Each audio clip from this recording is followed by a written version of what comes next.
Hello. Today I'm talking to Professor Mary-Louise McLaws from the University of New South Wales again. And I'm finding out where the transmission of COVID-19 in Australia is occurring and asking whether social distancing and home isolation have actually been responsible for flattening the peak in diagnosed cases. Now, in Australia, it seems as if social distancing, home isolation has had an impact on reducing the number of new cases. And there seems to have been, looking at new cases, a peak, and we seem to be on a downslope. Are these things related, or is there another explanation for the fact that we're seeing less new cases now?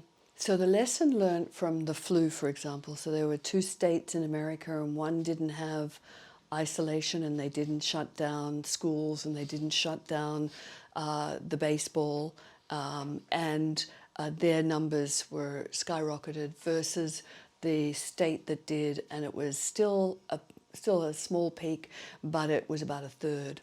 So, and that's an aerosol generating, that's an airborne transmission. This is, we believe, is majority droplet, and it is due to we've closed the border to travellers.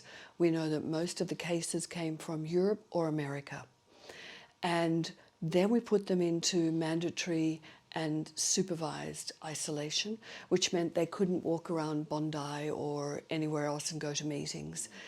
And that plus social isolation and social distancing, hand washing, has made an enormous difference, and asking people to stay at home if they have symptoms. So I believe the removing of the most important risk factor, and that is the traveller, has made an enormous difference. And then requiring us to keep our social distancing in case we've come into contact with the previous travellers who may not necessarily have stayed in quarantine, have kept the numbers very, very low.